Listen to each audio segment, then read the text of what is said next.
Okay, well, we'll go ahead and use this microphone. Sorry for the technical difficulties for those of you who are out there. We'll get this thing going here in just a minute. Welcome to our City Council meeting. Today is Monday, April 4th, 2022. It's approximately 1:01 p.m. Before we have our pledge of, there we go, good. Before we have our Pledge of Allegiance, I'm going to ask if you please rise for a brief moment of silence as we reflect back on the brave men and women of the United States Armed Forces as they keep our interests around the globe, as well as the courageous men and women of the Las Cruces Police Department and Las Cruces Fire Department as they keep our city safe 24/7, 365.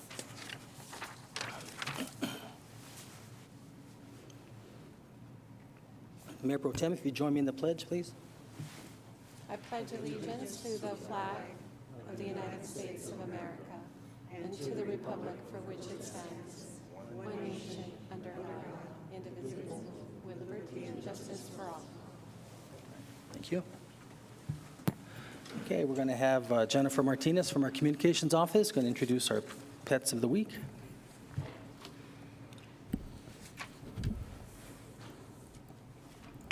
Good afternoon, Mayor and Council. I am Jennifer Martinez with the city's communications office. Let's see here.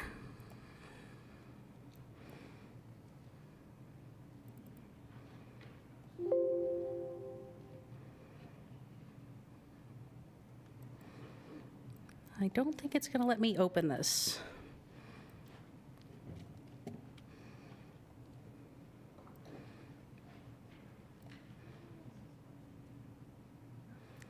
I will just have to tell you about these pets of the week today, and hopefully I can get their photos up for you a little bit later.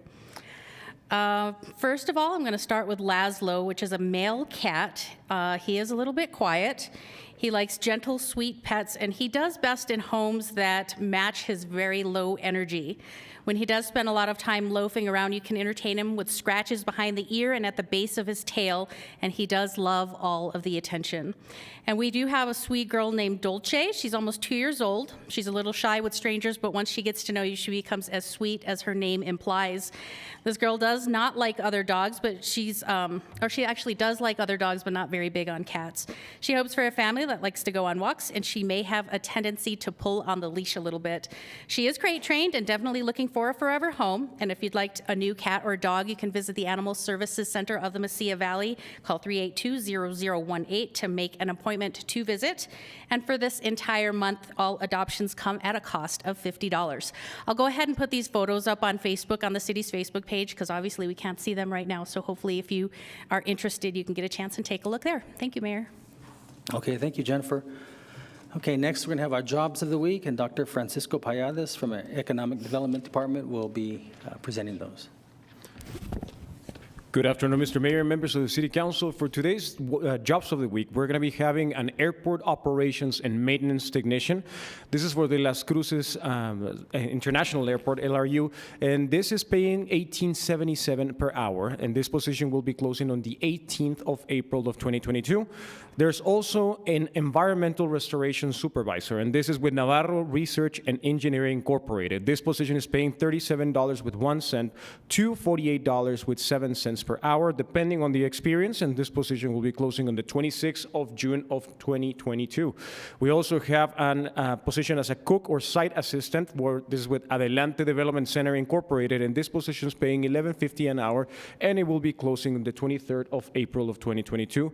There's also a position available with Centennial Contractors Enterprises, and this is a traveling superintendent number 2. This position is paying $26.92 an hour, and it will be closing on the 23rd of June of 2022. There's also 2 positions available, and these are with Mesilla Valley Public Housing Authority. These positions are for maintenance aide, and there's 2 positions available. The salary for these positions is not yet disclosed, and these positions will be closing on the 22nd of April of 2022. For a full list of jobs, internships, and volunteer opportunities, please visit employeenim.com or also www.governmentjobs.com/careers/Las Cruces. And for the full information on the New Mexico Workforce Connections, their phone number is 524-6250, and they're located at 226 South Unlimited Boulevard here in downtown Las Cruces. Thank you, Mr. Mayor. Thank you, Dr. Payadas. Okay, now we're going to have Mayor Pro Tem. She has some presentations, some proclamations she's going to be making. Thank you, Mayor. That's loud. Good afternoon, everybody. I'm honored to read the proclamations. We have several on the queue. It's National Public Safety, National Library Week, Donate Life Month, and Parkinson Awareness Month. And first up is our National Public Safety Telecommunications Week. I'll be presenting that to Hugh Costa or Albert Flores. Is he here, or are they both here? No? Okay. I'll go ahead and read that. Whereas, when emergency occurs, the prompt response of public officers, firefighters, and paramedics is critical to the protection of life and preservation of property. And whereas the safety of our police officers, firefighters, and emergency medical personnel is dependent upon the quality of and accuracy of information obtained from the citizens who telephone the Mesilla Valley Regional Dispatch Authority Communication Center. And whereas professional public safety telecommunicators are a vital link between citizens and victims and are the first and most critical contact our citizens have with the emergency services. And whereas public safety telecommunicators are the single vital link for our police officers, firefighters, and emergency medical personnel by monitoring their activities by radio, providing them information and ensuring their safety. And whereas public safety telecommunicators of the Mesilla Valley Regional Dispatch Authority are the first responders who contributed substantially as part of the public safety team, and whereas each dispatcher has exhibited compassion, understanding, and professionalism during the performance of their duties in the past year. Now, therefore, we, the Mayor and City Council of Las Cruces, New Mexico, do hereby proclaim the week of April 10th through the 16th, 2022 as National Public Safety Telecommunications Week in honor of men and women whose diligence and professionalism keep our communities and citizens safe. Signed by our Mayor, Ken D. Mihigashima, and attested by Christine Rivera, our City Clerk. Yay. Next is National Library Week, and this is presented to Margaret Nill. And any others that want to, I don't know, Margaret, do you have others that are here that would like to come? They don't. Okay. That's all right. I get it. Hey, how are you? Good. Whereas today's libraries and their services extend far beyond the four walls of a building, and everyone is welcome to use their resources. And whereas libraries offer opportunities for everyone to connect with new ideas and become their best selves through access to content, programs, and classes, including but not limited to books. And whereas libraries are accessible and inclusive places that foster a sense of connection and community, and whereas libraries connect people to technology, providing access to broadband internet, computers, and critical training for assessing education and employment opportunities, and whereas in times of crisis, libraries and library professionals play an invaluable role in supporting their communities, both in person and virtually. And whereas libraries strive to develop and maintain programs and collections that are as diverse as the populations they serve and ensure equity of access for all. And whereas libraries are expanding their resources to adapt to our changing world and continue to meet the needs of their patrons. And whereas libraries have long served as trusted and treasured institutions for all members of the community, regardless of race, ethnicity, creed, ability, sexual orientation, gender, identity, or socioeconomic status. And whereas libraries are cornerstones of democracy, promoting the free exchange of information and ideas for all. And whereas libraries, librarians, and library workers are joining library supporters and advocates across the nation to celebrate National Library Week. Now, therefore, we, the Mayor and City Council of Las Cruces, New Mexico, do hereby proclaim the week of April 3rd through the 12th, 3rd through the 9th, 2022 as National Library Week, and encourage all residents to connect with their library by visiting online or in person to access resources and services. Signed by our Mayor, Ken D. Mehegashima, and attested by our City Clerk, Christine Rivera. And I just want to say what a gem our library is. I mean, you stepped up in a very big way during the pandemic. I just kept seeing all the wonderful things that you made available for our kids and our adults. And I just want to thank you from the bottom of my heart, Margaret, and to your staff. Thank you so much.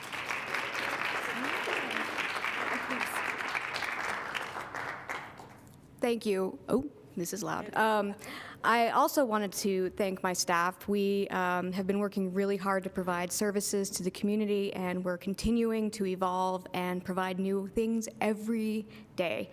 And I wanted to point out that our Library Advisory Board is in the audience today. They didn't want to come down, but they're here. And they support all of our activities, and I wanted to thank everyone on council and in the community who supports us. So thank you very much. Appreciate it. Oh.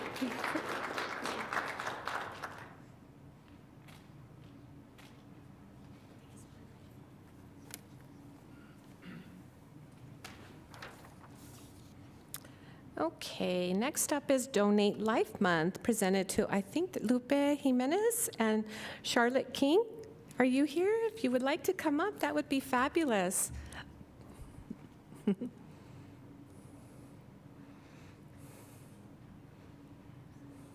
How are you? Good.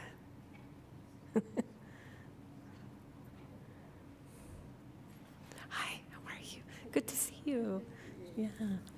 Whereas one hero organ donor can save the lives of 8 people through the donation of organs and improve the lives of up to 75 people with eye and tissue donation. And whereas more than 107,000 patients continue to wait for life-saving organ transplants on the national wait list, including our 706 New Mexicans. And whereas every day 20 people die on the list because of the shortage of organ donors, and every year 1 million people need cornea or tissue transplants. And whereas New Mexicans can register to be donors regardless of their age or medical history, and whereas we honor all those who have given the extraordinary gift of life through living and deceased donation. And whereas we encourage every New Mexican to register as an organ and tissue donor on their driver's license or ID card at the Motor Vehicle Division, or online at donatelifenm.org, and talk to their family about giving the gift of life. Now, therefore, we, the Mayor and City Council, Las Cruces, New Mexico, do hereby proclaim the month of April 2022 as Donate Life Month, signed by our Mayor, Ken D. Mehegashima, and attested by Christine Rivera. And I would encourage all of you to become an organ donor. I know I am. Thank you.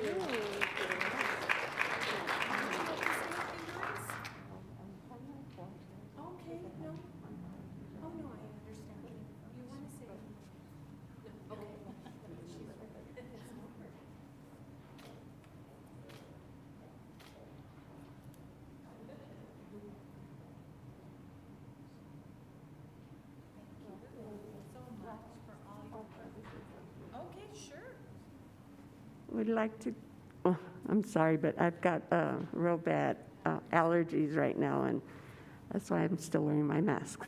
But we'd like to thank Mayor and the City Council for our proclamation.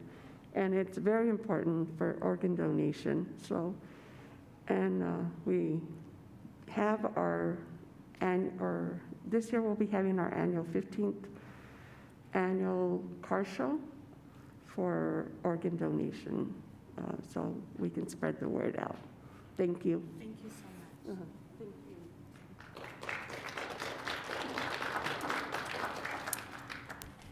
you. Okay, last but certainly not least is our proclamation for Parkinson's Awareness Month. Is anybody here? John Roberts. Yes.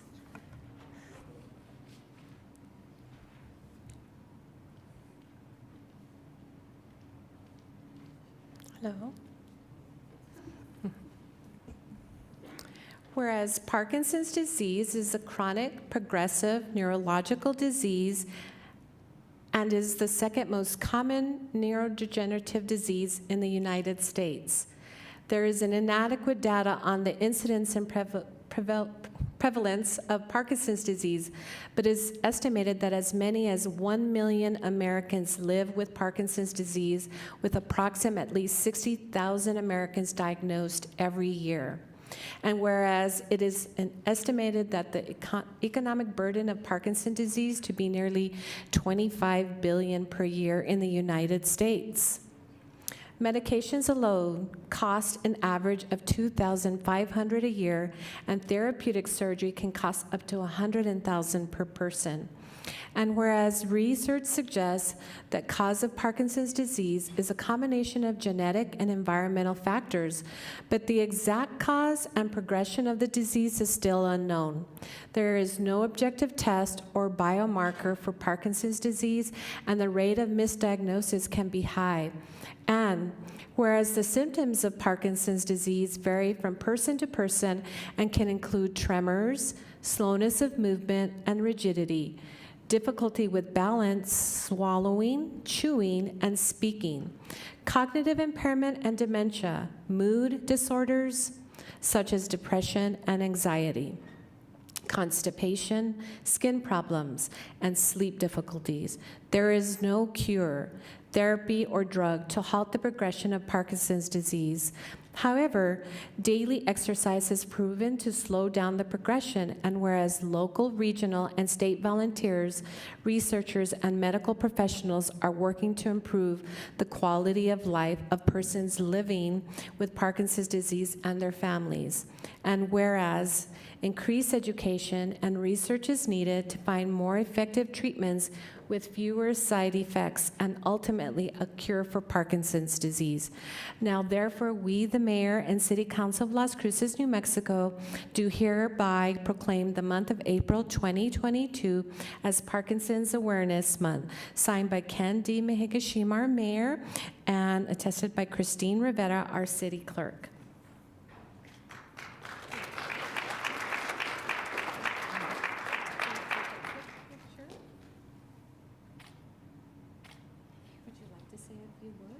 Absolutely, yes. I'm Sarah Stiegel, co-leader of the local Parkinson's support group here. And after listening to that proclamation, it's like, oh my gosh, that sounds so horrible. But actually, most of us are living a pretty good life. You don't get everything all at once. We do have a support group, and we meet the third Tuesday of every month at the Holiday Inn Express over on Telshore Court. We outgrew the old place. Yeah, and we have probably about 30 people that come to our meetings each month, which is a nice, good-sized group. And we all seen it has moved down to Doniana. And what else do we have going on? Oh, yes, Carol with them.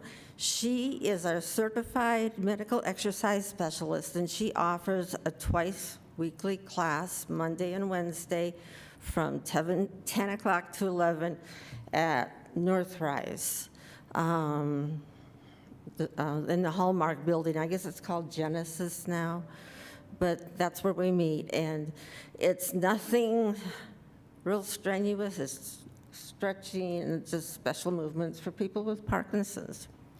And my meds make me very thirsty, I'm sorry. And I think that's about it. Okay.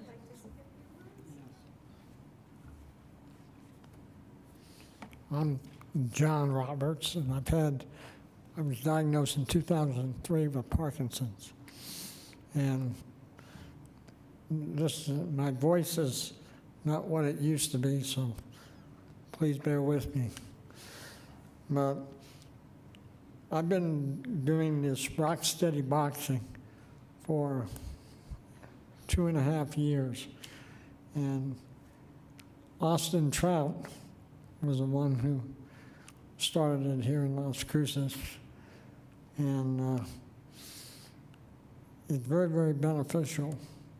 I'd be further down the road of losing the battle with Parkinson's had I not participate in the boxing. There's no sparring. Everything is individual. And one nice thing I can say is that I went well, it's one of those fleeting thoughts, and it'll come back when I'm in the car. So, but there's about 13 of us that do the rock steady boxing, and we've had a couple people drop off, but a few new people, as the word gets out to them, find it very, very beneficial. So, and we appreciate the city council and the mayor in supporting us by proclamation. Thank you. Thank you very much.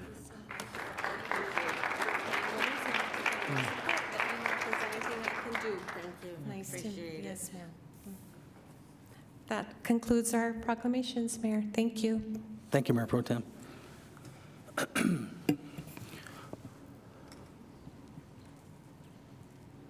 Okay, now I'll be asking the conflict of interest statement. This is where I'll ask if any member of City Council, City Manager, or any member of the city staff has any known conflict of interest on any item on the agenda.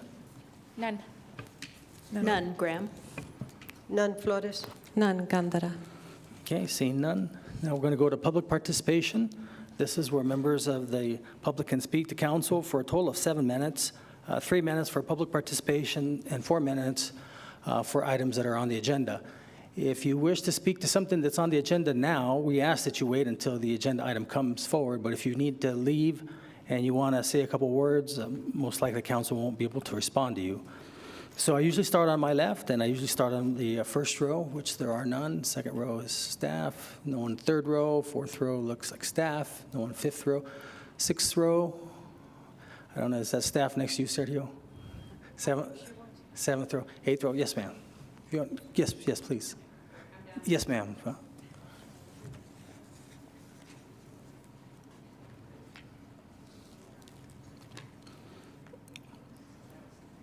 This microphone right here, please.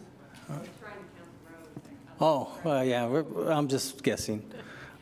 And just need you to state your name, please. Hi, I'm Jennifer Cry, and retired from NMSU, and I'm here simply, it just turned out that I'm on the library board, and we got that proclamation, which was great, but I was going to be here anyway, because I saw in the paper that there was a demonstration about a week ago by some very good people who really do a lot of work for animals. But they somehow feel like, I think, the city is uncaring. And they were complaining, I think, about the lack of hours available. So I live out by where the new construction for the animal shelter is going on, and it's going to be fantastic. So I thought I would be a one-person demonstration that says, I'm proud of our city, and I'm very hopeful. You do good work. That's it. Thank you. Oh, thank you very much.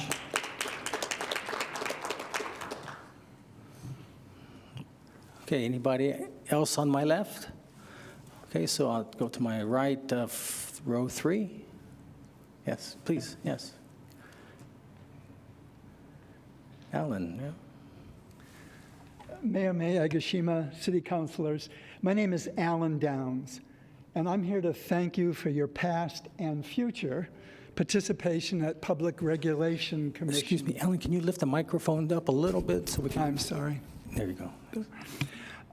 Through your excellent attorney, Anastasia Stevens, you've intervened in El Paso Electric's 2015 rate case, The result, EPEs requested from New Mexico customers of was reduced by $7.5 million per year. You intervened in EPE's 2020 rate case, and EPE's requested increase became a decrease, saving ratepayers about $10 million a year. Taken together with other savings your intervention has achieved, New Mexico customers will have paid $200 million less over a 10-year period compared to what EPE was asking. This represents a great return on your investment. PRC cases are adversarial proceedings. The presence of the city's lawyer, Anastasia Stevens, witnesses, Lisa LaRock, Jose Provencio, as well as the city's outside experts, and citizen interveners, Mary Lee Souls and Phil Simpson, all of them advocating against higher rates and for local ratepayers, have made a huge difference. Over the 7 or so years that I've been involved, you, mayor, and city council have been real champions for the people of this city. You've maintained a steady presence, intervening in resource planning cases, resource approval cases, energy efficiency cases, and many other matters, all of which help to keep hundreds of millions of dollars in the pockets of local residents. EPE does a good job of providing reliable electric service. The city's involvement has helped ensure that that reliable service is provided at the lowest reasonable cost and from an increasing proportion of renewable energy. Your dividends in this work have paid handsome rewards. By working to keep rates low, you're increasing the attractiveness of our area to new businesses. You're aiding low-income residents who would most suffer from rate increases. You're helping us you're helping all of us by advocating for renewable energy and for rates that promote peak reduction. Please continue your successful and economically productive intervention in PRC cases. And for what you have accomplished so far for all of us, thank you. May I ask Thank you, Alan. May I ask him a question? Alan? Alan? Alan? Yes, sir. You are hereby subpoenaed to come back. Hi, it's me. Okay. Hi. Councilor Flores. Yes, thank you, Mr. Mayor. I just want to ask, has Mary Lee Souls still been involved with all of this? With your efforts and the PRC and all that? I'm sorry, I didn't completely hear the question. Has Mary Lee Souls... Still been involved with all of this here? She has stayed involved, yes. That's what I thought. So please thank you and thank Mary Lee Souls on our behalf. We'll do that. Thank you. Thank you. Okay, so that was the third row. No one. Fourth row, staff. Fifth row looks like staff. Everyone looks like staff. How about in the back? I don't know, gentleman with the hat, no? Okay, so no one else on my right. So that pretty much concludes our public participation. And now we're going to go to acceptance of the agenda. So moved by Flores. Second, Bencomo. Motion made by Councilor Flores, second by Councilor Bencomo to accept the agenda as presented. Christine? This is on the motion to accept the agenda as presented. Councilor Beta? Yes. Councilor Graham? Yes. Councilor Bencomo? Yes. Councilor Coran? Yes. Councilor Flores? Yes. Councilor Gandara? Yes. Mayor? Yes. Okay, so item 7.1, Council Bill number 22-019, ordinance number 2997. Need a motion and a second, please. So moved. Second. Motion made by Councilor Flores, second by Councilor Beta, and Deputy City Attorney Rob Cabello will be discussing. Afternoon, Robert Cabello with the City Attorney's Office. I'm going to present an ordinance for committing the COMCAST franchise fees to the purchase, repair, and maintenance of capital assets regarding the access channels that are in the franchise fee. But let me preface the presentation with this. This ordinance does not in any way, shape, or form change the relationship with the city, with Comcast, or the contract or the franchise agreement with Comcast. The sole purpose of this ordinance is to get a formal commitment by City Council for financial reporting reasons, to have the funds committed to a specific account. So going to the history, the ordinance that was passed, the city charter requires us to pass franchise agreements through ordinance or by ordinance. The ordinance that was 2980 back on August 2nd of last year. Now, to commit, so the city is committed to, of course, following local, state, and federal law. It's also committed to using the best accounting practices there is. And the Government Accounting Standards Board creates the financial standards for public entities. And under GASB number 54, it's a statement. Essentially, it reads, I'll quote, "A committed fund balance could only be used for specific purposes determined by a formal action of the government's entity's highest level decision-making authority. Here be City Council." So that's what this proposed ordinance does. It essentially gets a formal decision by City Council to commit these funds from the franchise fees to really use it for the capital costs for repair, maintenance related to the access channels. The access channels are those two channels that the COMCAST provides under the franchise agreement. Even though they're the ones that are installing it, it's under their dime. We have to purchase the repair, do maintenance and equipment to use those lines. And with that, I'll open up questions. Thank you, Rob. Councilor Flores? Thank you, Mr. Mayor, and thank you so much, Attorney Cabello. So you're asking us to authorize the use of these funds for, can you go back to slide 4? And I guess there's a capital, I think that just a capital is misspelled, right? It should be an A? Yes, it should be. Yeah, okay. I got an A in spelling, my spelling being 3rd grade, okay. So capital costs related to access channels, and what exactly does that mean? It's part of the COMCAST money, but it's to be used for capital costs. And Yes. so what exactly? The capital costs related to the access channels. The access channels under Section 11 of the franchise agreement are those two channels that that COMCAST provides for city access purposes, so for public access. They install it by their cost. We have to, in order to use it, maintain it, or provide equipment, we have to, it comes on our cost. And so the City Finance Department wanted us to commit the funds, franchise funds, for the maintenance repair of the access channels.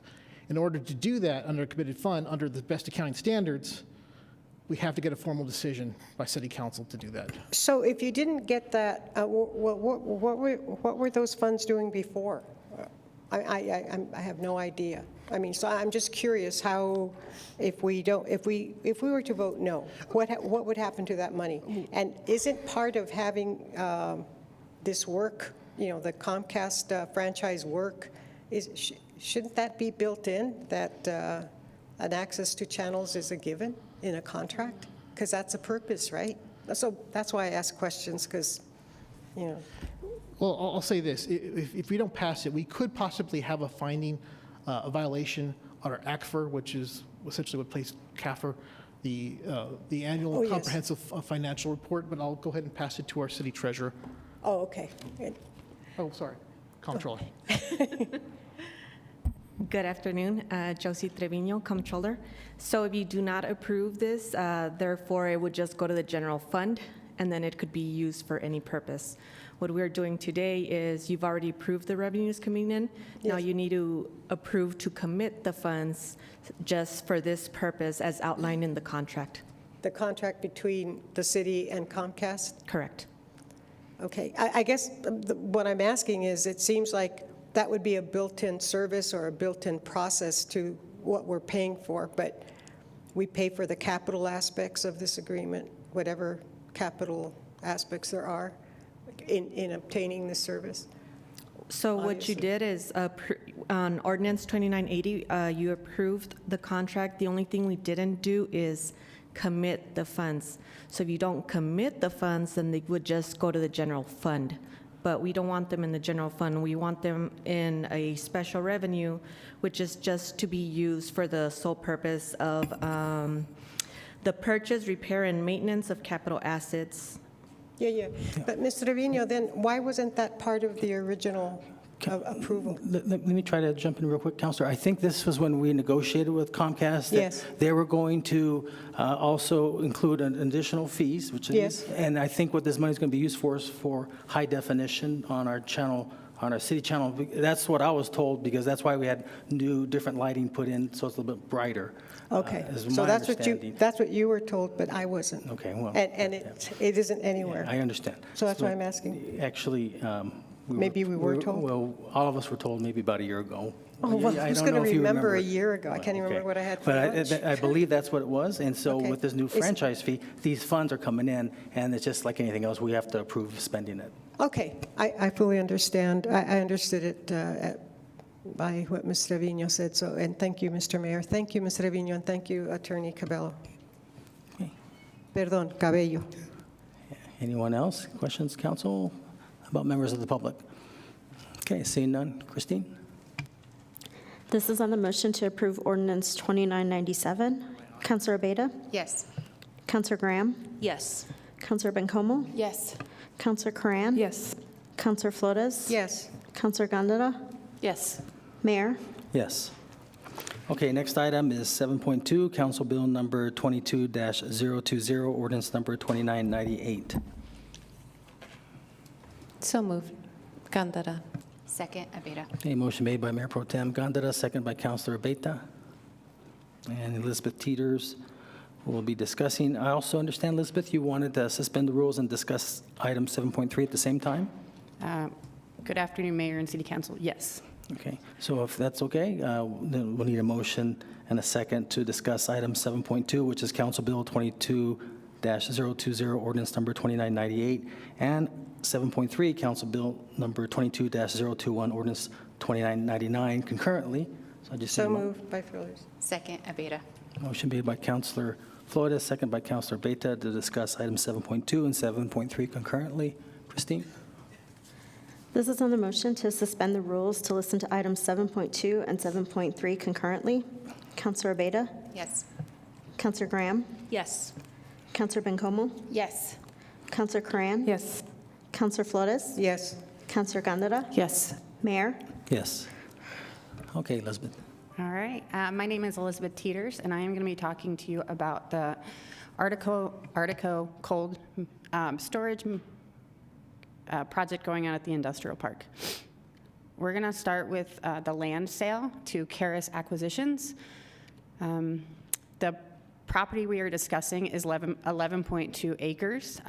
It is Lot 5, West Mesa Industrial Park 26, Replat 1, and the address is at 360 Ria Boulevard and 371 Alliance Drive, and all the city utilities are already to the site. This is the vicinity map of where it's located at the industrial park. This is the plat map.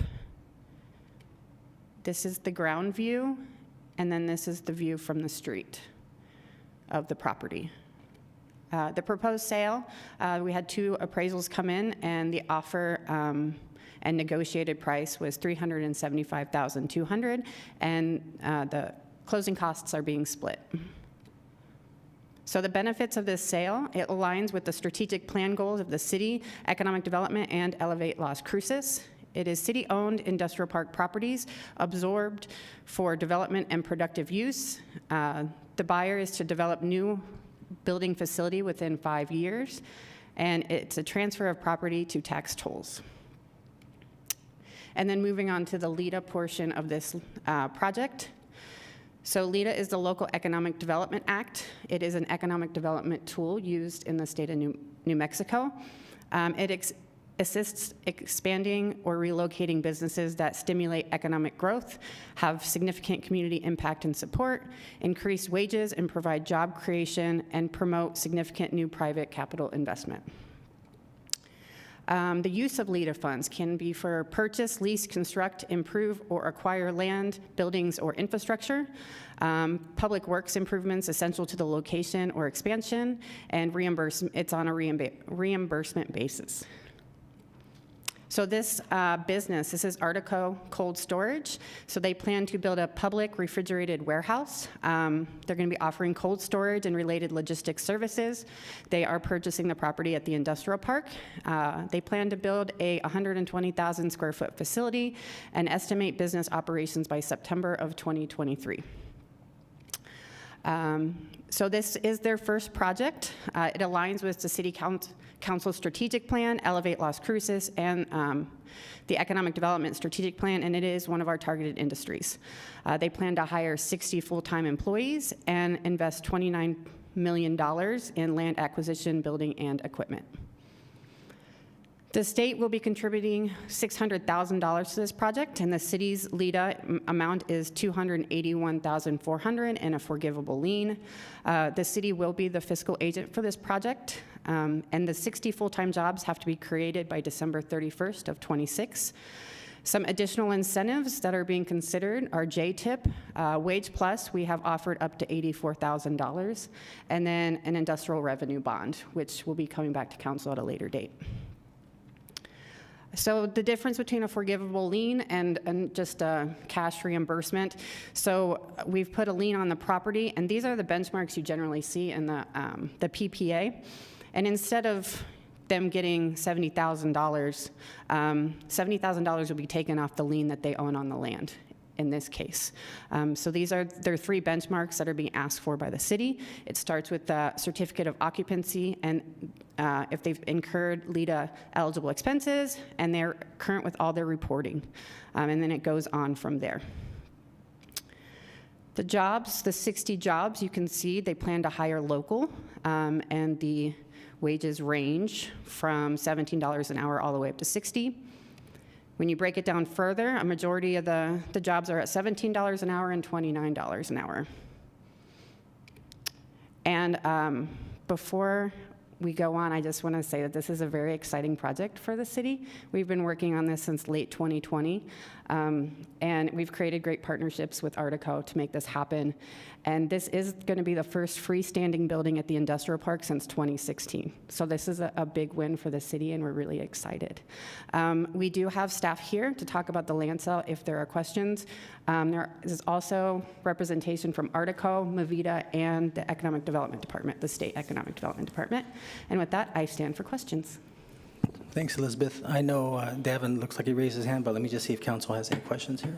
Councilor Bencomo? Thanks, and Councilor Mayor. Flores? Thank you. Thank you, Ms. Teeters. I appreciate the presentation. Do you know, first of all, it was also very exciting, your last no on the first standing building since 2016. So that's very exciting. I feel like this could really be the beginning of a lot of momentum, and so that's exciting. Do you know the energy needs of this facility? And then you did say there are utility connections already there, right? That's not... Mayor, Councilor Bencomo, yes, there are utility connections, and I hate to put Richard on the spot, but he might know their energy needs. Do you? Let me introduce Richard Tavares from Artico Cold Storage. Thank you. Hi, everyone. Thanks for having me. So, excuse me, sir. I'm sorry. I know she mentioned your name, but can you state it again for the record, please? Yes, my name is Richard Tavares. So, I actually don't know the energy needs off the top of my head in terms of kilowatt hours.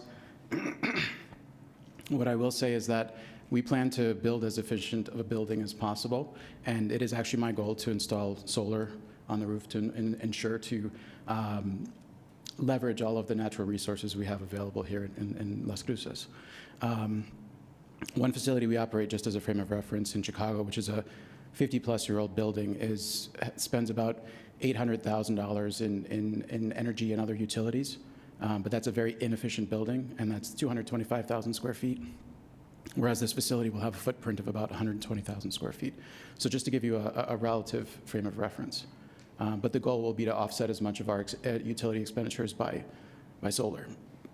Excuse me. Great, thank you for that answer. And out of the 60, hello, out of the 60 employees, those will all be local, or are you bringing in some folks? No, absolutely. We plan to hire almost exclusively locally. And the goal is to really train folks. We want to really build people organically rather than kind of just fly people in. That is the case with our Chicago facility. We have an existing staff, and we plan to really grow them as well. Great, thank you. And I'm imagining you've been keeping in close contact with economic development and Mevita about your needs. We've been discussing the industrial complex, and I'm getting the name wrong. I wish I could. The Innovation and Industrial Park, and discussing a lot about, for us as a city, investing so that we can attract more people. You're keeping good connection with him about your needs as someone coming in and potentially needing XYZ? Absolutely, absolutely. And they've been very forthcoming with, helping connect us with local folks in the agricultural and processing food world. Great. Yeah. Thank you. Thanks, Mayor. Thank you. Councilor Flores? Thank you, Mr. Mayor. I have questions for Ms. Teeters. And thank you, sir. Hi, thank you so much for everything you do, Elizabeth or Ms. Teeters. Can you go back to the slide that shows the page that shows, yeah, that one. So there's going to be 160 positions, I believe you said, right? How many did you say? 60. Oh, perdón, 60, okay.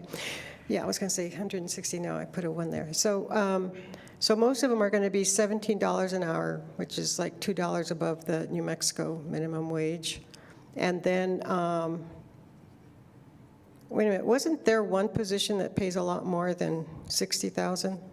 Or is that the highest paid one? Mayor, Councilor Flores, that's at $60 an hour. $60 an hour. Oh, and that's the one that translates to, yeah.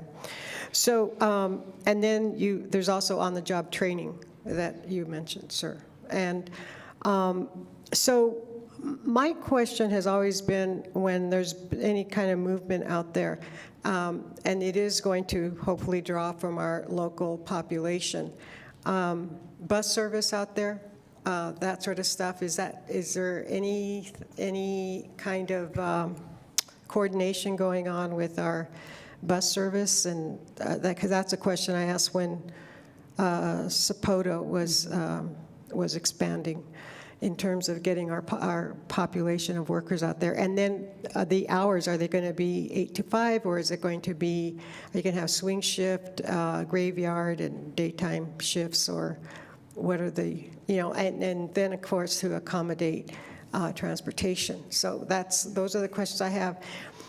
So, and then other questions I have, Ms. Teeters, is this property is, you showed us a view of the mountain, so that's east, but the exact location is north of the airport, or is it south of the airport? Is it south of 10 or north of 10? South of 10. Oh, this is south of 10. And this is a city property. Mm-hmm. And how many acres total does the city own there? Do you know?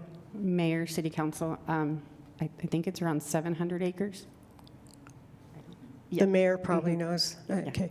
But so about 700 acres. And then how many acres will this facility be on? 11. 11, okay. So, and then we do have infrastructure to hook up other businesses there. Mm-hmm. Okay. And then I think we have capabilities also north of 10 for further development or industrial development, business development. Okay. So anyway, I asked you some other questions, so I don't know if you remember what they were, because I don't, but thank you. Mayor, Councilor Flores, I'll start with the public transportation part, and I did brief him on this potential question. So as the demand is at the industrial park, it's always been that there isn't enough demand out there yet to get public transportation, but we think it's coming. So it's something that we're considering, and I know that my staff has also talked to Enterprise, because they have a shuttle service.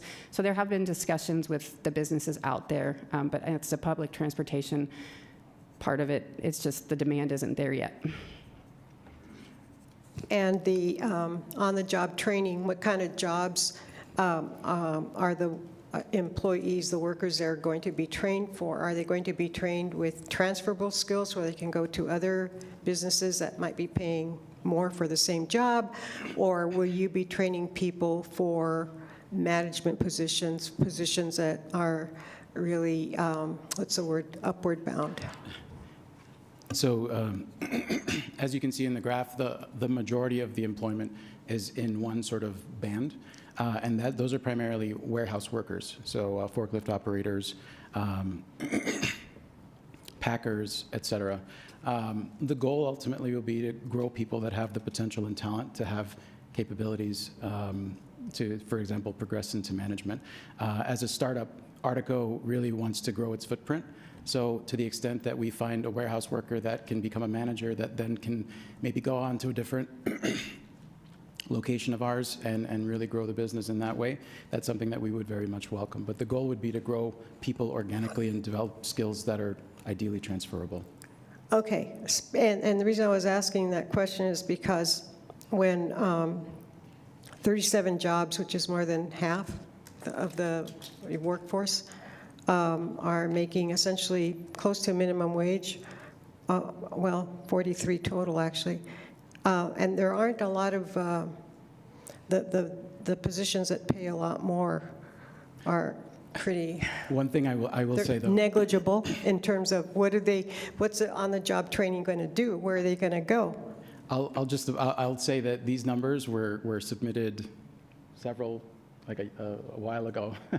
So the market has moved quite a bit in terms of what the typical wage levels for these existing roles. Warehouse workers, especially in a cold environment, I would say have moved up to about $20 to $22 on average at an entry level. Working in a cold environment is a little bit more demanding than working in an ambient temperature warehouse, so there's a natural premium associated with being in that role. Beyond that, if people work a second shift or even an overnight shift, third shift, they'll probably also be earning a little bit more for their time. Okay. But my question remains, on-the-job training, what are they going to train for? So, I mean, if you're going to have 43 of the 60-plus workers, be trained, where do they go? I mean, if you have 2 at 22, 12 at 29, 2 at 30, and 1 at 60. So there's room for growth? Well, within? Like I said, in our company, you have other companies that they can go to? I mean, other locations? This will not be our only facility. Our goal is to grow to, my goal is to grow 15 facilities over the next 10 years. Okay. So, and potentially expanding into Mexico and Latin America as well. So to the extent that there's any Spanish-speaking individuals on the staff, I think that that's a really great growth opportunity for them as well. Okay. Okay. Well, it'd be ideal if these, all these other, I mean, well, we'll see what the on-the-job training does, because if it's transferable skills, we can maybe have other industries or businesses in our city where people can stay, because frankly, my humble opinion is that we have not opinion, it's objective. We have a brain drain, and I'd love to see our students here, high school, college, university grads, stay in New Mexico, and so that's why I'm asking these questions. And maybe you'll expand. Maybe you'll keep your expansion here in the city. Yeah, I mean, that's absolutely part of the plan. To the extent that we have plenty of demand, we actually have a phase 2 construction that could potentially double or even triple the size of the facility. And there's also an adjacent lot just to the south of the building that will allow us to do so. And that's something that we very much contemplated depending on how demand is. Great. Well, thank you so very much. Thank you. And thank you, Ms. Teeters. Thank you. Councilor Abeyta. Thank you, Mr. Mayor. Thank you, Mayor. I just wanted to say thank you. I am very excited about this project and for Artico to be in our community, because I think it can really jumpstart other businesses to be able to grow and expand. And so all together, I think it's something that's possibly the start of a lot of great things in our industrial park. I also want to say thank you to the collaborative effort of Mavita and with our own economic development department, and thank you, Elizabeth, for all the work. Like I said, I think this is exciting, and I think it's the start of a lot of good things to come. Thank you, Mayor.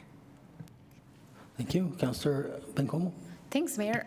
Just one note, I don't even have a question, but I think this might be the first sale of land since we changed the Affordable Housing Trust Fund to 50%. So do you have a figure on what that's going to be, Elizabeth? That's okay if you don't. I just wanted to make that note. I don't know. So 50% of yeah. the sale of the land will go to our Affordable Housing Trust Fund. Yeah. And so thank you on many levels and welcome. Okay, any other questions? So I just have a couple, or one. So thank you, Mr. Tavares, for your business. Have you reached out, or do you need to consider having Doña Ana Community College maybe provide some assistance in training? Sometimes, depending on the type of business, they've been known to incorporate that into their curriculum to help you train them. I don't know how long it takes to train your employees in this business. Or That's the first time I've heard something like that, but definitely would be open to exploring that path. To the extent that it would be mutually beneficial, I think that would be a great initiative. do you have just a couple examples of what you would be storing in your facility? Absolutely. So as a refrigerated warehouse, we primarily focus on food, although that's not the only thing we can do. So in terms of where we are positioned geographically, of course, chilies are a very relevant product, pecans. There's also the potential to store meat as well, whether it's imported or even domestically sourced. So, for example, Stampede Meats is a client that's not too far away in Doña Ana County, and they could potentially be a customer. Anything also from that's kind of raw materials, and also finished processed foods that require refrigeration would also be very relevant. So to the extent that Saputo needs extra storage, we could also be helpful for them in their operations. Rather than them having to invest additional capital to stand up new facilities, they can leverage our infrastructure. Now, I normally wouldn't say this, but I've seen it on the counter. They still make film, like a Kodak film, very few of them.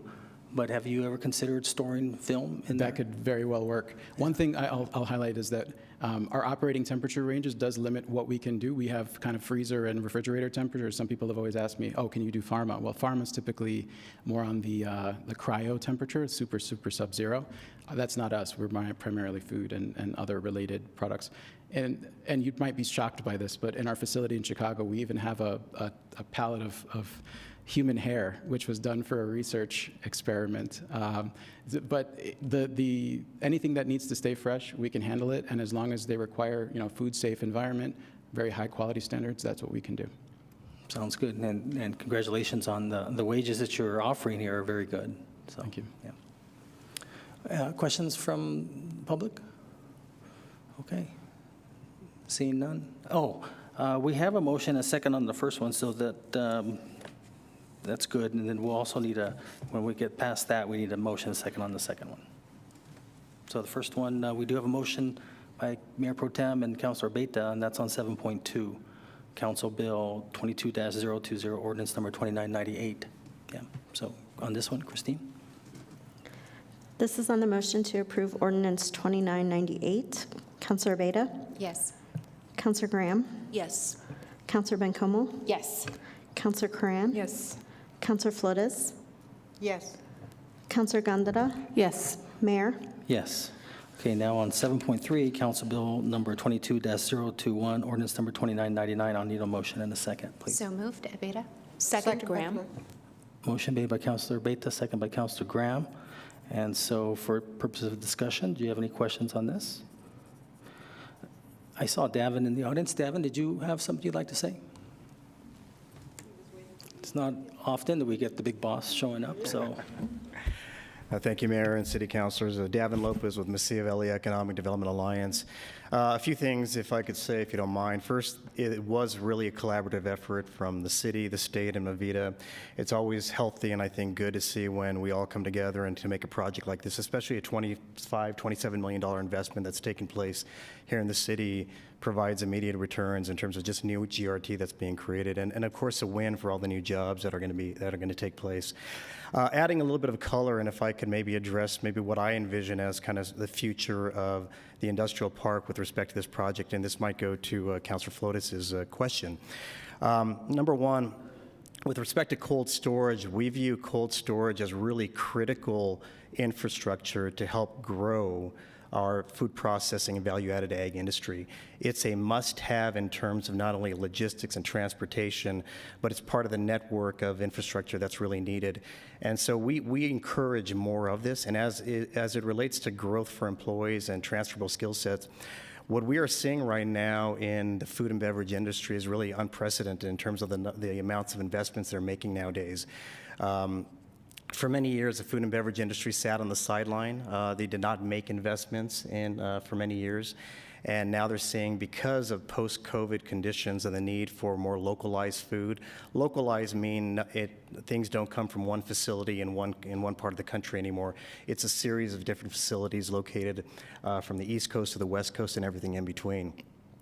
So we're seeing an expansion of food processing take place across the United States, and many of those food processors are now moving into advanced manufacturing techniques, which, when we talk about the skill set requirements needed to fulfill those jobs, and of course the pay level that's associated with it, we see tremendous growth potential.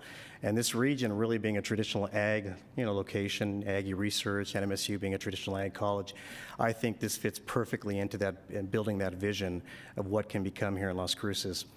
Furthermore, with respect to the industrial park, we have Saputo, we now will have Artico.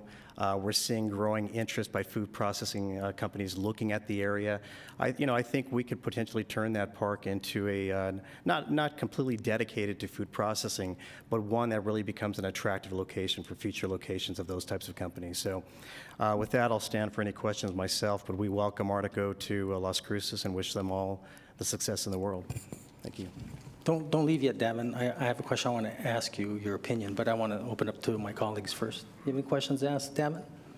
Yes, Councilor Graham. Hey, Mr. Lopez, good to see you again.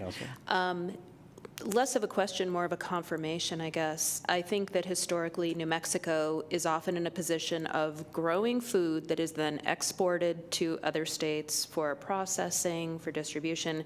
Then we pay to import food back in to feed New Mexicans. That's still the case largely, correct? Councilor Graham, I wouldn't know the percentage off the top of my head, but I think what you're saying is something that's been on my mind for quite a while. Especially down here, we have such a robust industry with respect to our summer onions, our chilies, our pecans, of course. And yet we don't see as many products from those that are being produced here locally. And so again, when I talk about infrastructure, it's not only just sewer, it's not just water, but it is cold storage. And so I think private sector investment in infrastructure within this industry is going to help us progress to where we have more of these items coming to the region, staying in the region, and therefore, because we can shorten the supply chain for producers, they're going to want to be in the region. Yes, agreed. And just wanting to add my congratulations and thanks to everyone who has worked so hard for this. And it's great to see more opportunities for us, by us, and maintained here for our people. So thank you so much. Mayor Pro Tem.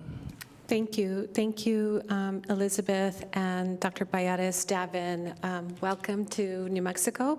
I'm not hearing very well on the mic. So you're from Chicago, I'm thinking. Well, once he's sunny, 300 plus, I don't know, over 300 days of sunny weather. So welcome. I'm sure you're going to love it here.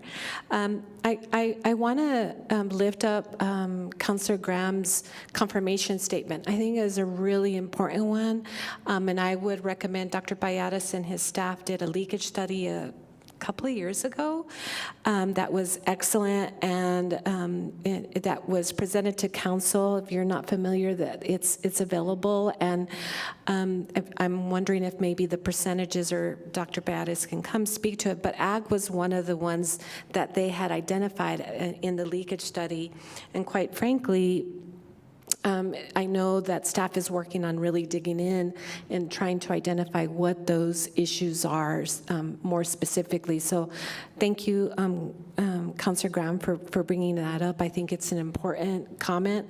But I appreciate everybody's work on this. This is really exciting. I think it's going to really turn the tide there in our industrial park.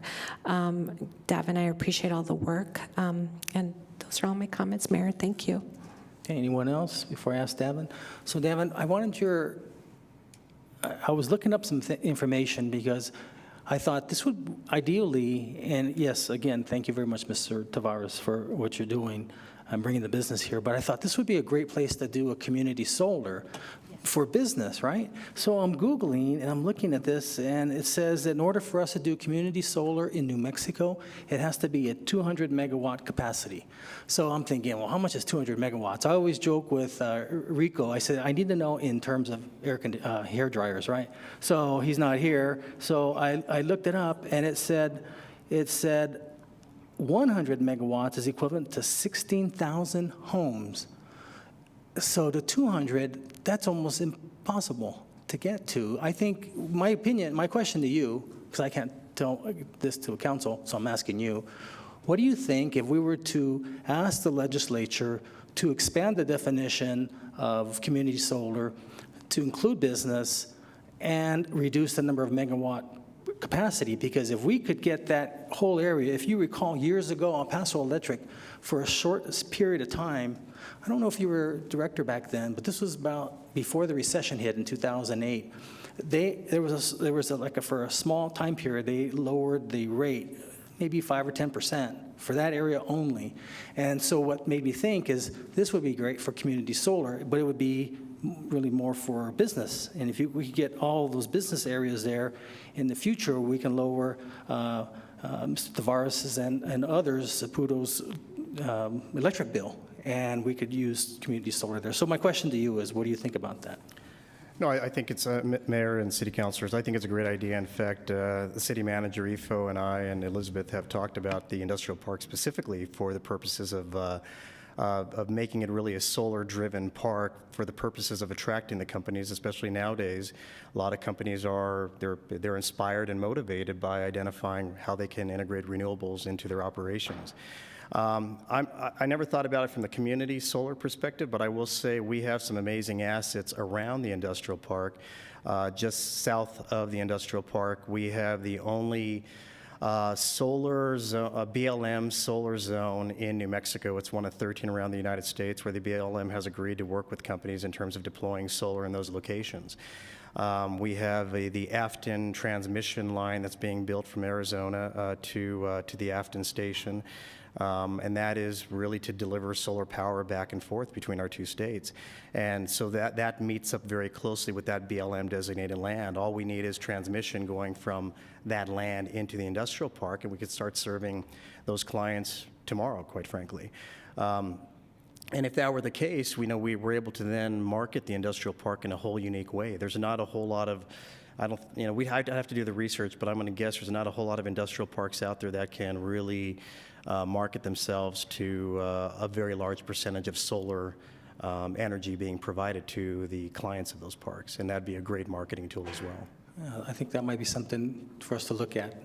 So, yeah, because that park's what, about 2,000 acres, the whole thing? I mean, not the developed part, but I think the whole thing's about 2,000 or so. And I think the park itself is about 350, give or take. There's a lot of space. There's a lot of opportunity. Lots for sale.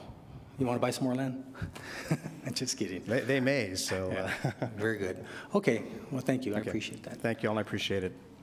Anybody else from members of the public? Okay. Okay, seeing none. Christine? This is on the motion to approve Ordinance 2999. Councilor Abeyta? Yes. Councilor Graham? Yes. Councilor Bencomo? Yes. Councilor Curran? Yes. Councilor Flores? Yes. Councilor Gandara? Yes. Mayor? Yes. Okay, so that was 7.3, right? Yeah, okay. All right, now we're going to go to board appointments. Thank you, Elizabeth. Now we're going to go to board appointments, and I'm going to need a motion and a second. For the Airport Advisory Board, a reappointment of Wesley Baker. So moved, Graham. Second by Flores. Okay, motion made by Councilor Graham, second by Councilor Flores. Christine? This is on the motion to reappoint Wesley Baker to the Airport Advisory Board. Councilor Abeyta? Yes. Councilor Graham? Yes. Councilor Bencomo? Yes. Councilor Curran? Yes. Councilor Flores? Yes. Councilor Gandara? Yes. Mayor? Yes. Okay, again, motion and second for reappointment of John Darden to the Airport Advisory Board. So moved by Flores. Second, Gandara. Okay, motion made by Councillor Flores, second by Mayor Pro Tem Gandara. Christine? This is on the motion to reappoint John Darden to the Airport Advisory Board. Councillor Abeyta? Yes. Councillor Graham? Yes. Councillor Bencomo? Yes. Councillor Curran? Yes. Councillor Flores? Yes. Councillor Gandara? Yes. Mayor? Yes. Okay, also I'll need a motion a second to new appointment of Edward Howarth to the Historic Preservation Commission. So moved. Corin. Second, Graham. Okay, motion made by Councillor Corrin, second by Councillor Graham. Christine? This is on the motion to appoint Edward Hayworth to the Historic Preservation Commission. Councillor Abeyta? Yes. Councillor Graham? Yes. Councillor Bencomo? Yes. Councillor Curran? Yes. Councillor Flores? Yes. Councillor Gandara? Yes. Mayor? Yes. Okay, next, also a motion a second for reappointment of Gabriel Montalvo to the Senior Programs Advisory Board, who represents the Munson Center. So moved, Graham. Second by Flores. Okay, motion made by Councillor Graham, second by Councillor Flores. Christine? This is on the motion to reappoint Gabriel Montalvo to the Senior Programs Advisory Board. Councillor Abeyta? Yes. Councillor Graham? Yes. Councillor Bencomo? Yes. Councillor Curran? Yes. Yes. Councillor Flores? Yes. Councillor Gandara? Yes. Mayor? Yes. Okay, and also to the Senior Programs Advisory Board, a new appointment representing the East Side Center, David Hernandez. So moved. Gandara. Second, Graham. Okay, motion made by Mayor Pro Tem Gandara, second by Councillor Graham. Christine?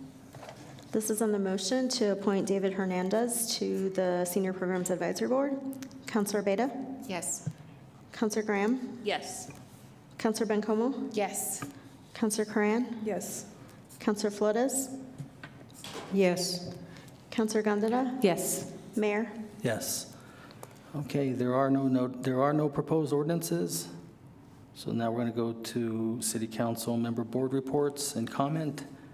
The only thing I want to bring up is what I asked Davin, if down the road you want to take a look at that, and that may be something that we may want to ask our legislators to see if they could expand the role of community solar to include economic development, and also reduce the required number of megawatts. I mean, that's a lot. I need to get that confirmed from RICO, but it says 200. That's what it said there, 200 megawatts, and that's maybe why we don't see a lot of community solar. That's a lot of houses.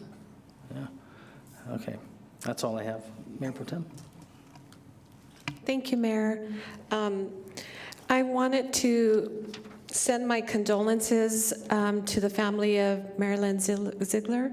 She sat on our Parks and Rec board and was just a huge advocate for animals. She passed away a couple of weeks ago. I saw that on Facebook. She was fierce in her advocacy, and I'm just very grateful and just want to send condolences, just love and prayers to her family. And I wrote some notes to get me through this. Give me a moment.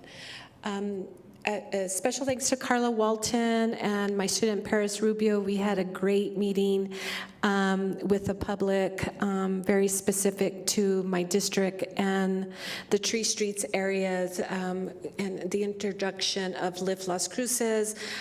Both Paris and Carla did a wonderful job of putting everything together. We had, 25 or so individuals, nonprofits. Debbie Moore was there from the Greater Chamber. Lots of, and a huge contingency of our police officers, our community police officers, just lots of dialogue about needs and asset mapping that have occurred and sort of what next steps to try to reduce crime in the area. And we have a meeting in the middle of April. So just really kudos to Carla and Paris for and those that participated. Thank you so much. Last week, I had a good conversation with our DV partners at La Casa. Special thanks to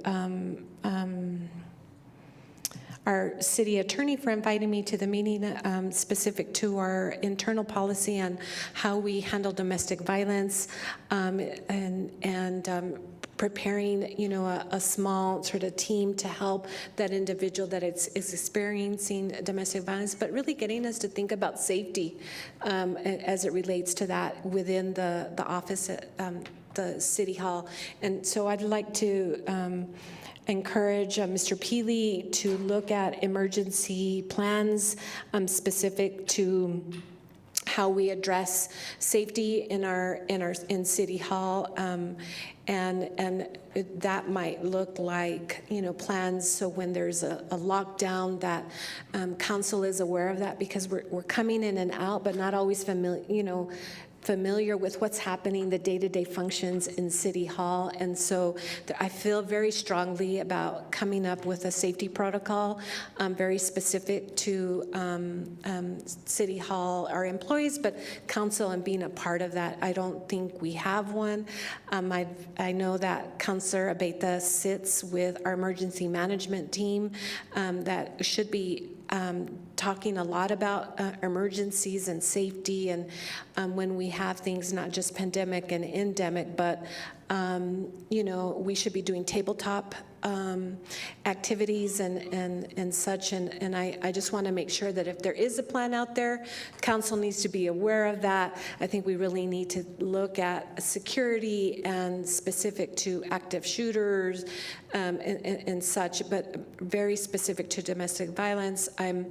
The conversations were robust with La Casa. They're very interested in helping us formulate a plan specific to domestic violence and providing resources to not only internally but externally, and I'm still advocating for that conference, but processes and protocols in place as we continue to address domestic violence. I also want to speak to safe streets and complete streets. I had a meeting with my association, the Alameda side. They were very complimentary of the city and the developing the road diet there on the Alameda side, but they'd like to increase keep just moving forward as it relates to bicyclists and maybe using that alternative paint in a green color to identify the bike lanes, which I think is a great idea. And I just want to remind Parks, Public Works and those folks that work with our Complete Streets Committee that there's a lot of work that needs to continue to happen, especially as we identify those hot spots for accidents, pedestrian killings, traffic accidents, fatalities. Thank you. I think it's very pronounced, and we need to continue to do that. And I'd like to, Mayor, promote reducing our speed limit. In residential, instead of 25, maybe 20, 15, and really advocate for more lighting in that area. I don't know, and maybe this is just anecdotal, but it feels like a lot of these accidents happen at dusk. I'm not too sure, but I'm hoping. I haven't heard yet from Public Works what kind of assessments they've been doing. I've been talking a little bit about this, and I want to make sure that that doesn't get lost. And then I went to the GeoBond presentation at noon last week. I'd like to advocate for Spanish. Thank you. I'm very grateful. It was a great turnout, and there's a lot of visual markers. We have a person that can do simultaneous translation, but I realize that our PowerPoints and our signs are not in Spanish, and I'd like to see that happen. And then lastly, I was grateful and honored to participate participate in the groundbreaking for Casa de Peregrinos. It was a wonderful, very heartfelt event. There was so many people there. It just really is going to be a game changer in how we address food insecurity. So thank you, Mayor. Thank you, Mayor Pro Tem. Councilor Flores. Thank you, Mayor. I, too, would like to address how fantastic the groundbreaking ceremony was at Casa de Peregrinos. Being to other groundbreaking ceremonies where there's mounds of dust and wind, as we got it one day, Mayor Pro Tem and I and David Cedillo and Tony Trevino, and those of us who were there were practically blown away, trying to look like we were really doing the groundbreaking, and all that dirt, wind blowing into our faces and stuff. But so I wore my flats apropos of a groundbreaking ceremony, but it turned out to be, it was on the top, the parking lot of the Horse and Hound building. And it was quite a party. It was quite beautiful, with the mariachis playing, and IFO was, city manager Pili was there. He goes, wow, I've never been to a groundbreaking like this. Well, I don't think I've ever been to a groundbreaking. Like, this was a new thing. I mean, it was so festive, it was so beautiful. And as Mayor Pro Tem Gandara said, there were so many people there. It was, and then after COVID, and it was such a happy event. And our very own Councilor Tessa Abeta was one of the speakers, and our previous councilor, former Councilor Gabe Vasquez was another, and he was happy to say that he'd been on that board, and his mother, who has lives here in Las Cruces now sits on the board, serves on the board. And it was just absolutely lovely. It was just a really, it was a beautiful day. And so I think that I agree. It's really, we're really moving forward on alleviating some of the issues, the underlying, conditions, of course. We need more economic development. We need better education for our children. And but it's a good start. And it's good, too, that there's fallback services in that entire community of hope. And that was wonderful. And then I've been receiving a number, just many emails regarding drag racing on Calle Abuelo, and I think Calle Abuelo is the biggest one. And then there's another one, and I'm forgetting that. I've gotten so many, I've forgotten the name. But the point, though, is that I am forwarding all this to department heads to alert them to the situation, including Director David Cedillo in Public Works, Larry Nichols, and Police Chief Dominguez.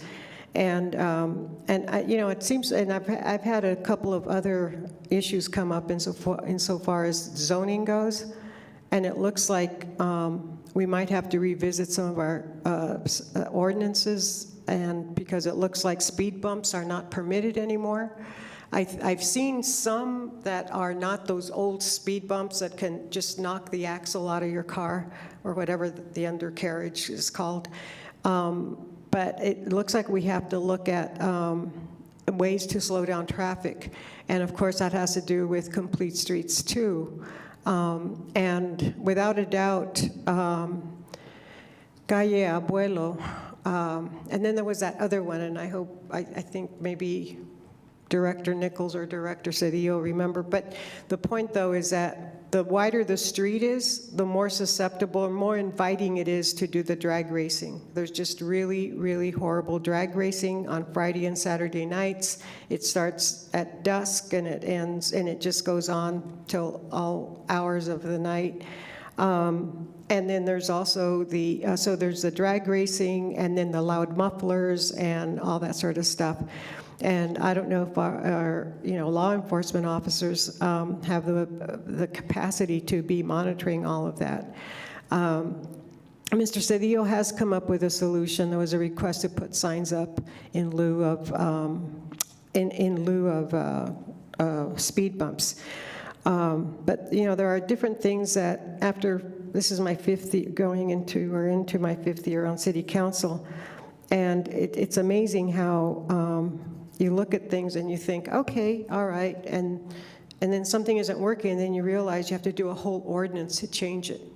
So, and of course, the ordinance has to comply with whatever it is it has to comply with. And to me, if safety's involved, I don't see how there should be any barrier to having ordinances that do make our streets safer, and also to have residents enjoy their homes. I mean, if you were renting a home and you had lousy tenants, you'd be able to get the landlord to take some proactive measures so that you can have the quiet enjoyment of your property, so whether you're renting or buying. So anyway, I just wanted to bring that up. And I've attended two Go Bond meetings, one in my district at DACC, and the other here just last week. Mayor Pro Tem was here, and yes, there was a resident who asked that everything be in Spanish and English, or to have Spanish. So then we asked her to speak Spanish, and the thing that's interesting is that she started speaking in Spanish, and then she, after a sentence, just switched right over to English again. So, but it would be good. The thing that was interesting is that we have our beloved pickleball people up again, and so what I've done is I talked to people to say, well, how many people did you have at Meerscheid? Oh, well, we only had 4 today. How many did you have at Apodaca? Oh, we only had 3. But the people speaking, God bless them, they sound as if, you know, there's like 10,000 people trying to play pickleball. So, but Beth Bardwell, who is with the League of Women Voters and the chair of the housing committee there, has spoken on behalf of affordable housing, attainable housing for the missing middle, really, and made it very clear at the last meeting that what we vote for isn't as if, you know, you're not valuing one thing over another, because some of the proponents have been a little bit, at the last meeting anyway, the one here last Thursday, I believe it was a little, you know, people got a little feisty about how important it is to have their pickleballs, and it's to be respected. But then, as Beth Bardwell said, everyone would be able to enjoy pickleball if they had a home they could live in, a bed to sleep in, and get up and be able to go play pickleball. So I just want to say that I encourage everyone who's here, who's listening, and I like to go to different districts to see where, you know, how people are expressing their needs, their wants. And I have to say that at the 2 I've been to so far, a lot of people spoke up for affordable housing. I think, in fact, the graph that the company we hired, the contract, company, did have a chart, and it did show that the most prevalent request was for affordable housing. So we'll see how it goes at the ballot. Anyway, thank you, Mr. Mayor. Well, I tried to kind of keep this on the down low, but I couldn't. I called Lorenzo, told him I couldn't make it. I told him I had an appointment I couldn't break, and that was for my root canal. So I would have liked to have been there. You make me feel really bad now that I missed a great... That was my point. Yeah, I wanted to make you feel really bad for not being... Yeah, but I'm still hurting, but not as bad. But I had to have this done. And I think I got a copy of your email, but I'd be interested to see where in your district that they're drag racing. Oh, yeah. I'll check it out, but I'll get with you on that. Mr. Cedillo, do you remember the name of the street where the drag racing is taking place? There are 2 streets now. Really? And I think these are neighbors, or, you know, they're like next door. They're on next door, and then their homeowners associations are piping up too. So, do you remember, Mr. Cedillo? Thank you. Good afternoon, Mayor, Councilor Flores, David Cedillo, Public Works Director. The street that was initially sent forward was Calle Abuelo. That's after you pass Northrise Drive out on the east part of town. The other one was coming from a development, and they just gave some streets over on Sonoma Ranch East, up by the water tank off of, I believe it's Sonora Springs or Sonoma Springs, up in that area is where they're actually reported that racing as well. Oh, that's interesting. That's really interesting because Sonora Springs or Sonoma Springs? Sonora. Whichever street connects up to that water tank, I believe it's Sonora. Sonora, Springs. yeah, Yes. yeah, yeah. I was going to say Sonoma, no, because that's where El Coyote is, and that's where the new road's going in for the East Mesa. Yeah, okay, thank you very much. Thank you. Okay, Councilor Coran? Thank you. I do want to put a note that we have a Transportation, Sustainability, and Infrastructure PRC committee meeting coming up tomorrow at 8:30. So I think that there are a couple really interesting things on the agenda, including the El Paseo Solano corridor, proposed change to a sort of East Mesa Road, and some airport-related updates. So I invite the community to come to our PRC meeting tomorrow, again, 8:30 upstairs on the second floor. And I don't usually have very long councilor comments, but I ask y'all to forgive me a little bit today. Today is this week is National Public Health Week, and it's on me for not getting in a proclamation to designate this as such locally, but it is National Public Health Week, and my background in public health compels me to sort of talk about this. And today is the issue that the American Public Health Association and the associated folks identify as our day for the day is racism as a public health crisis. So I actually have a little statement that I would like to share on behalf of all the public health folks out there, and I think it kind of speaks to our work here sometimes. So. And this is, again, thanks to the folks who promote National Public Health Week, which I consider myself among them. Long-standing inequities in healthcare, income, housing, education, and many other factors that influence health and well-being have widened during the COVID-19 pandemic. These inequities are largely driven by racism and biases embedded in our systems, our institutions, our policies, and our practices. This structural racism results in a lack of access and opportunity, increased sickness, and premature death among communities of color. For example, compared to white women, black women across socioeconomic status are 3 times more likely to die within 1 year of childbirth. American Indian, black, and Hispanic youth graduate high school at rates significantly lower than white youth. In 2019, the median wealth for black and Hispanic families was about $24,000 and $36,000, respectively, compared with $188,000 for white families. The public health community must address racism as the key driver of poorer health in communities of color and health disparities. We must this is where I think I feel compelled to express this as a city councilor and as a person who's here helping make decisions. We must transform our systems and dismantle policies and practices that uphold racism and continue these inequities. We must make racial equity central to health equity. We must apply a racial equity lens to all decisions about policies and programs. Racism shapes where and how people live, what resources and opportunities they have. It directly affects the physical and mental health of people of color. Yet communities most impacted by structural racism are often excluded from processes where decisions are made that directly affect their lives. Meaningful community engagement processes, civic engagement strategies such as participatory budgeting, and efforts to promote power sharing and power building within communities can ensure that community priorities are centered in decision-making. Racism harms us all. While people of color experience more direct negative consequences on their health and wellness due to racism, the inequity driven by racism today affects society as a whole. A 2020 estimate found that closing racial gaps in income, wealth, and education could add $5 trillion to the US economy over the next 5 years.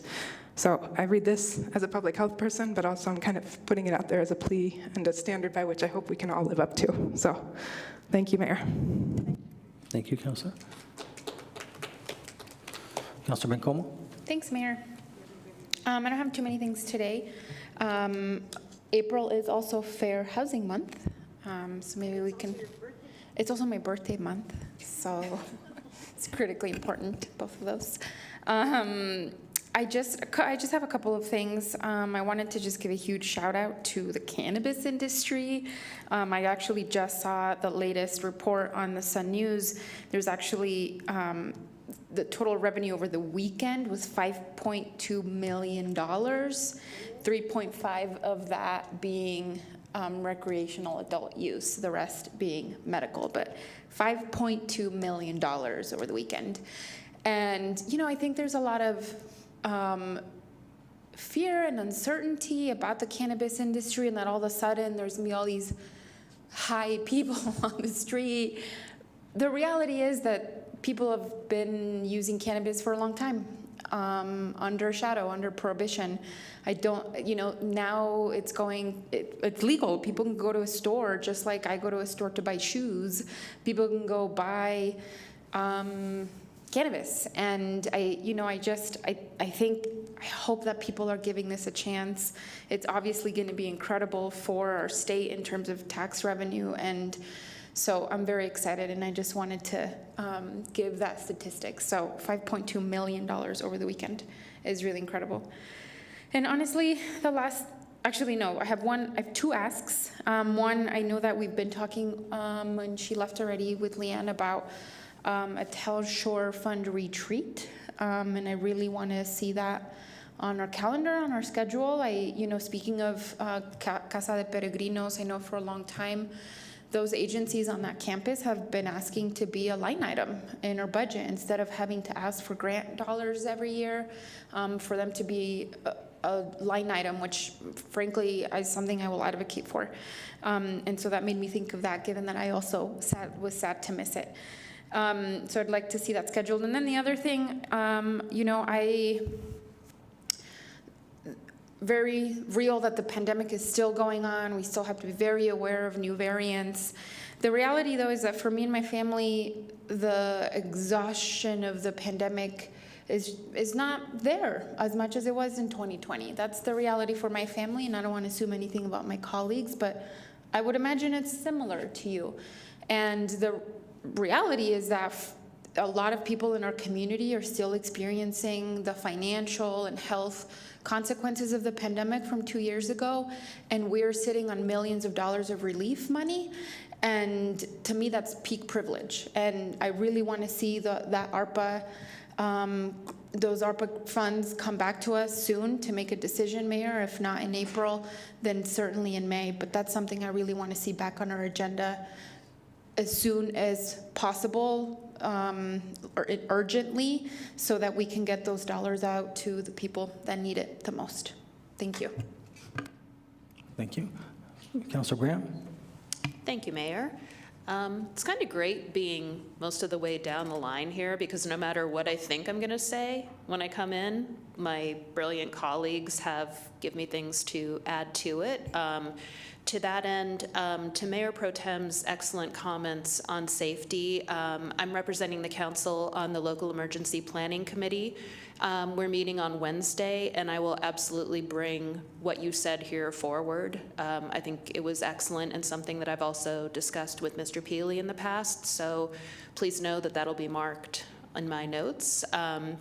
Councilor Bencomo reminding me about cannabis sales beginning over the weekend, and to all of the businesses, especially in my district, who reached out for 12:01 a.m. celebrations. If I were not a 45-year-old who went to bed at 9 p.m., I would have been there. Congratulations. I'm excited to see all this can bring for our community. And finally, I was honored and inspired to attend the meet and greet with Secretary of the Interior, Deborah Haaland, over weekend before. Absolutely amazing to be there on our public lands, especially with representatives from the various tribes and pueblos who gave a very beautiful blessing. And it was just incredible to be out there with so many folks from so many different backgrounds, sharing this love for our public lands, which, as Councilor Karan reminds us, public lands are public health. And it's just really great to see all of this tied together. And that's all I have. Thank you, Mayor.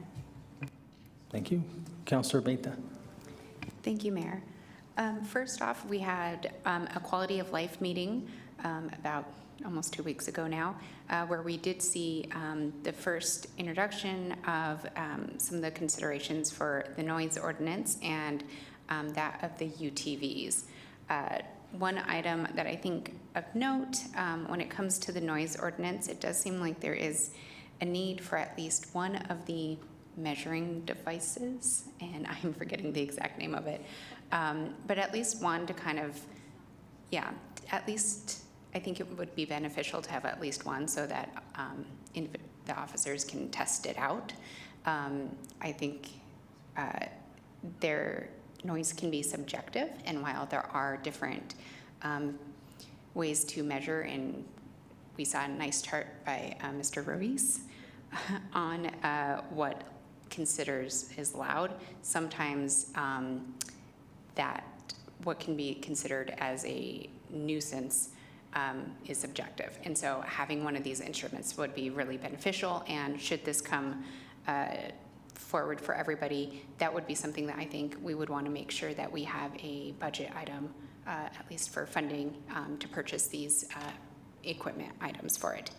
And then with the UTVs, if there's any information that we can get on what type of environmental impact that they've had in our community since we've authorized them to be on the streets, I believe that would be helpful, especially for communities such as District 5, which has seen some more significant calls for concern. Also, for Oversight Committee, for those that are serving, there is a self-assessment to be filled out online if you haven't already done so, as this is a new committee and they are still tailoring what, if it's working, if it's helping. And there are some key questions in there to give input, so please fill that out if you are on that committee.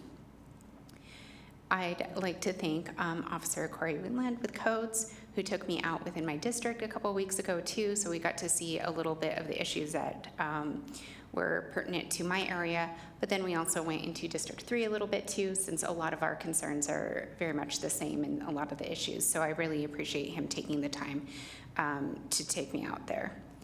As it was mentioned, I did attend the Casa de Peregrinos groundbreaking. It was lovely. I guess a fun fact, my father and my twins have been volunteering there for a little over a year now since the pandemic, and so it was a wonderful honor to get to speak, and I'm excited to see their growth. Not that we want to have to use it or need it, but I'm glad that they're able to provide that service for our community. I also did a podcast, and that's PAWT, with the Doña Ana County Humane Society a few weeks ago, and I spoke with Boy Scouts this last week. They have a badge that they have to earn, which is talking to an elected official or community service, which is wonderful. But as we were chatting, the issue of our go bonds actually came up, and seeking input from them. One of the things, I'm not sure, Mr. Peely, if this is available yet, but to have online surveys that perhaps we can even coordinate with the schools to send out to parents. I think as Councilor Flores mentioned, we do have some really strong advocates that have all the time in the world to be able to attend a lot of these meetings, and probably multiple meetings, to give their input for certain events or sports. But it's oftentimes, as I was talking to the mother of the Boy Scout, she said, you know, at the end of the day, we're just tired. We're taking the kids to different practices. We're just getting dinner ready or homework, and honestly, just capacity issues. And so if she was saying if there was an online version, she would be able to fill it out, no problem.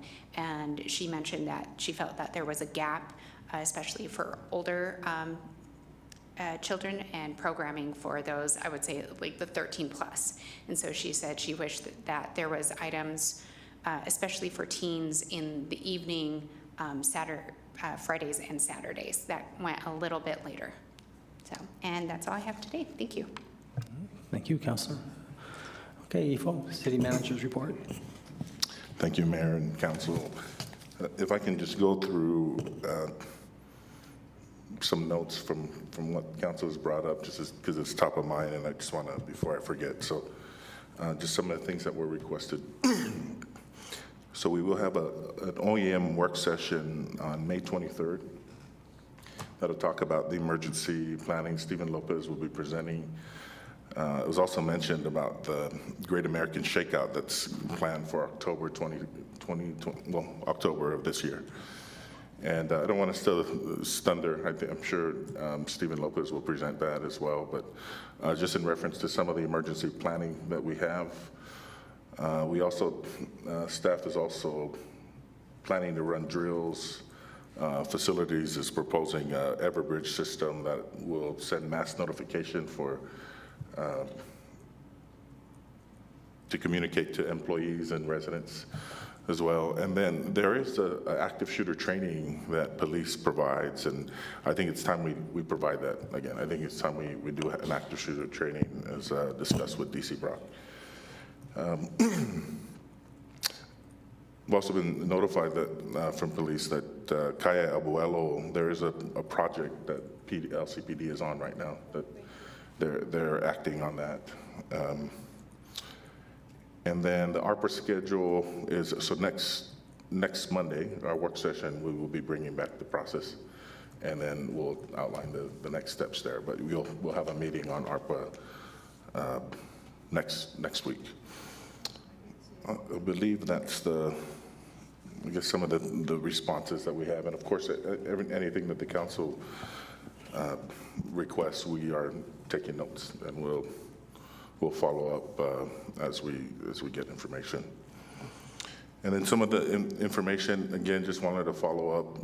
Appreciate the information with the Go Bonds, because tomorrow, April 5th, there will be 2 public meetings at the Frank O'Brien Papin Center, 304 Bell Avenue, one at 12 noon and 6 p.m.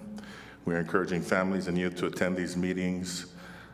Parks and Rec is getting the word out through their youth programs and sport groups and after-school programs. On Thursday, April 7th, CLC will host our first of 2 virtual public input meetings online. Anybody can sign up online on the city's website. 2022 Go Bond can be Googled.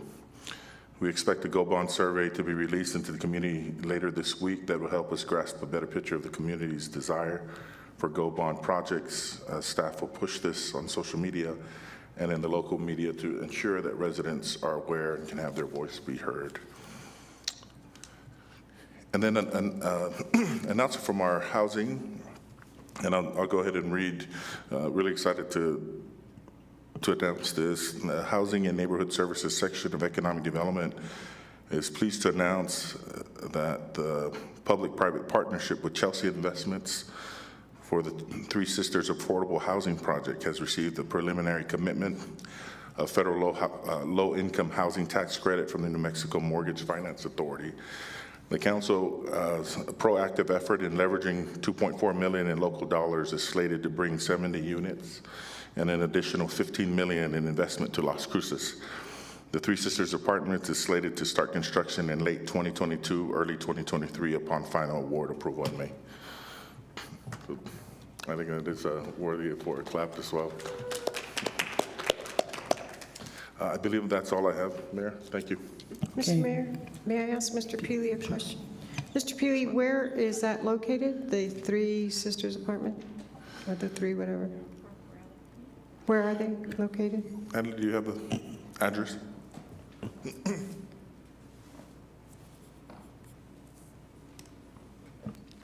Mr. Mayor, members of council, that is the project on the Salvation Army property near Walnut and Hadley.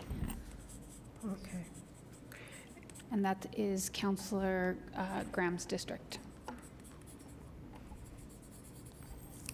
Thank you, Natalie, and thank you, Mr.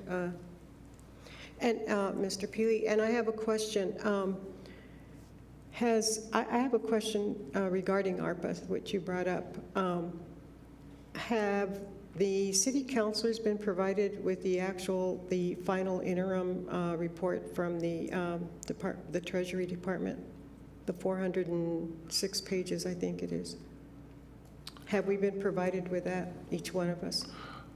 I think it was upon request. I'm not sure if we had a mass email sent out to anybody or. I would, if I could, or I don't know if it's appropriate, but I think it'd be advisable, for lack of a better word, if not recommended, that my fellow counselors get a copy of that and review it as much as possible before our next presentation, which is next Monday, to fully understand the mechanisms, the provisions, the definitions that the Department of Treasury set forth in the Code of Federal Regulations that we have to abide by. And they're a lot more lenient than previously believed to be. And it's a larger document, but it's an easy read insofar as the clarifications that are set forth by the Treasury Department. Thank you. Thank you, Mr. Thank you. Mayor, if I may? Yes. I forgot to mention that this Wednesday, our downtown businesses will be having a meeting very specific to what a neighborhood watch program would look like, but in the downtown this Wednesday at 5:30 at the Rio Grande Theater. Thank you. Okay, so that was it, Ifo? Okay, if there's nothing further, I'd entertain a motion to adjourn. So moved by Flores. Second, Abeta. Motion made by Councilor Flores, second by Councilor Abeta. Christine? This is on the motion to adjourn the regular meeting. Councilor Abeta? Yes. Councilor Graham? Yes. Councilor Bencomo? Yes. Councilor Coran? Yes. Councilor Flores? Yes. Councilor Gandara? Yes. Mayor? Yes. Okay, we're adjourned. It's 2:52 p.m. Thank you.